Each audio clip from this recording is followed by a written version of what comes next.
here in the Creativity Lab with Susan Lenart Kazmer. Susan, you have a lot of ideas for how to bring metalsmithing home. Absolutely. I've done a lot of work with glass enamel. So last winter I thought it was really exciting because I just tried to think of a lot of different ways to do surface work on metal that looks like enameling. And you can do it at home, and I call it cold enameling. Okay. So it's really all of that. So some of the techniques are crackle. I do a lot of crackle work with my enamels. And this is actually a torch-fired enamel. And then I want to get into some surface treatments like cross-hatching and writing signatures and things into there. All right. Well, where do you want to start? Okay, so first off, I want to show you the cold enamel crackle.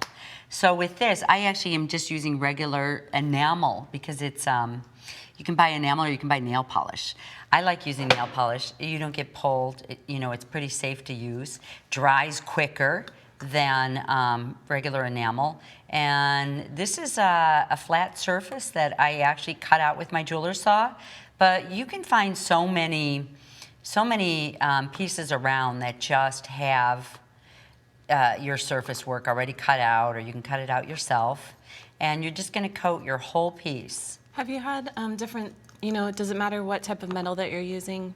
Oh, that's the nice thing about it, is that with cold enameling, you don't have to worry about your metal. Perfect. Yeah, so that was kind of fun. I was able to build things with not just copper, with bronze and brass and all of that. So you could use any type of metal blank. Absolutely. So once your piece is dry, now you want to put on your crackle layer. So it's really just the same thing. These are going to work against each other.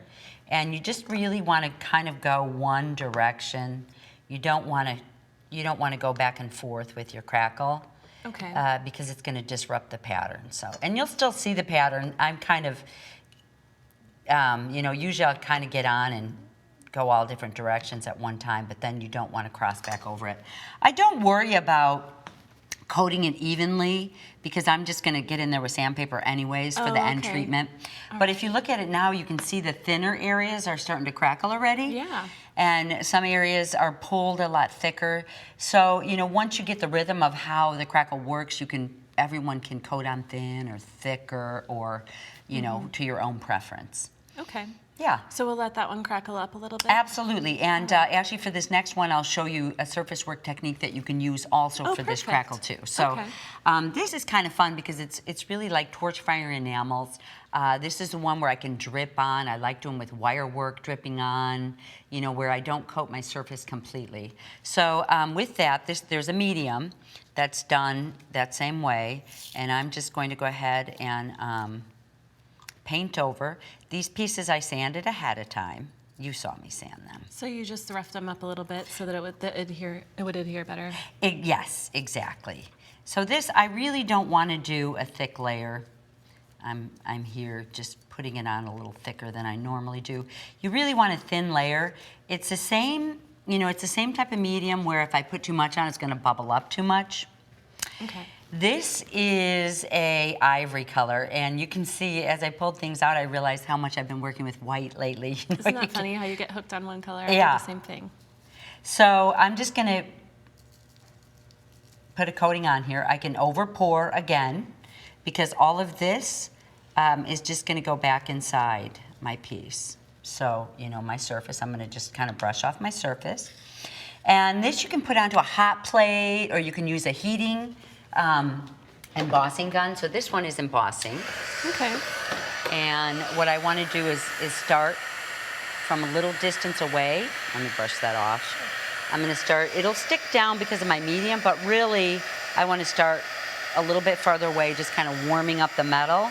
What I'm going to do is warm the metal so the embossing melt onto the metal. So you're not trying to melt the embossing powder itself. Right, exactly. So when the metal gets warm enough, and really this will melt at about 300 degrees. Oh, you can see it starting to bubble. There it goes. Yeah, that means I got it a little bit too hot. So I want to stay a little bit farther away till it dries, and then I could come in. I wasn't really looking for the bubbling, but we got it this time. So really I'm working with it, just, going slower. If it does bubble, it means that I put on a little bit too much medium. Oh, okay. So yeah, that's all. Okay, so actually it's just melted on there. You can see, you know, you'll really be able to see just like enamel work when it melts. So let me go ahead and pull out 2 pieces that I Do you have. want me to take this one? Oh, thank you. Sure. So what I do at this point is I am going to also show a stenciling because I can also do handwriting on here. Let me get a marker. Some of the things that I do sometimes I'll just write or I'll put things on the edges or, you know, I can just kind of with permanent marker write some things down. Or I can again take my medium and just coat inside here. Try to do a little thinner this time. I like how your pieces always have secret messages. Yeah, I usually try to. I like rolling things up and using, you know, just using a lot of fabricating and forming. This actually is, you think it's a glitter, but it actually is it's a powder that has the adhesive in there. So it's gonna work and stay down. If it were just a glitter, it would blow away when I put my heating gun on. Oh, so, okay. Yeah, so it is pretty cool. So again, I'm just gonna start from farther away, you know, kind of just warm up my piece.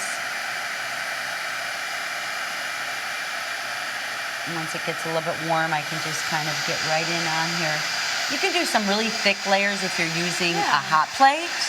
So, you know, it just depends on what you like using. So see that one, you see it heating, so it's going.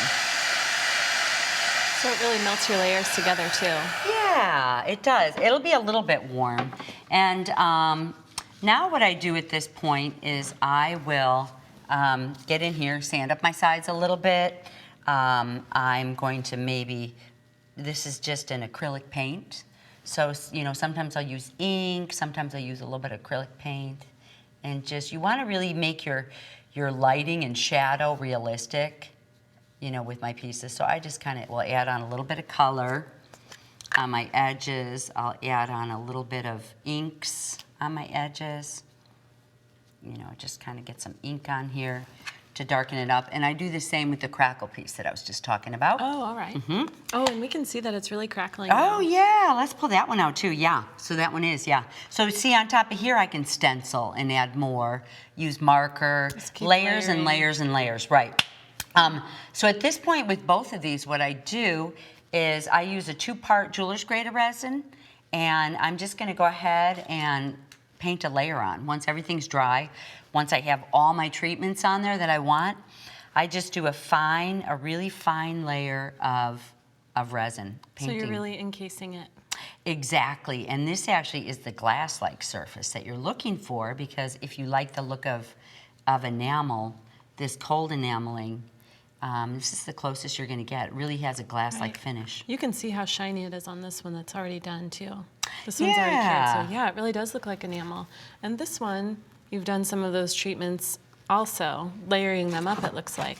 And you know, with that one too, I actually did a little bit of scratching in there. I can show you on this piece. Okay. But with a piece like this, what I would do too, if I wanted it matte, I could go in and sand my resin off, and I would really kind of get even a little smokier piece or a matte piece. That looks... it makes it look a little more vintage too. Right, exactly. Right. So with this piece, I can actually, if I'm looking for something, these pieces I'll have to dry for a few hours, I can kind of get in here with my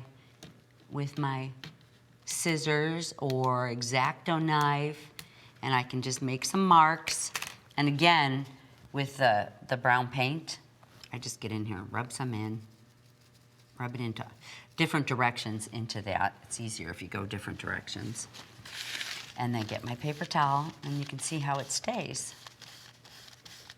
Yeah, so you're just continuing to give it more of that aged patina look. Yeah, yeah. Now you can also use a drill for that if you want to just scratch into the surface, right? The Dremel.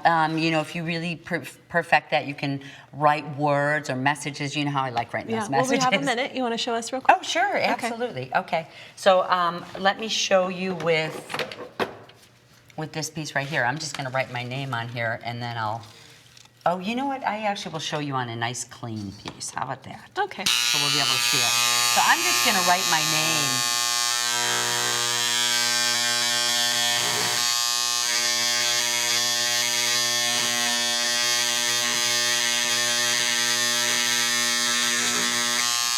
Okay, good. So here we go here. I'm just gonna rub in a little bit of this brown on the surface. And you can rub in any colors. There's one of the pieces that I have up here where I've rubbed rainbow colors into. I just wrote the word love up there. I love that. Yeah. Good idea.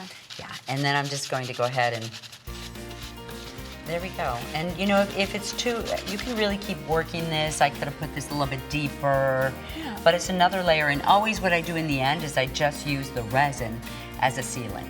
So that seals all the work that I'm doing here. Oh, this is amazing. Thank you so much, Susan. Thanks.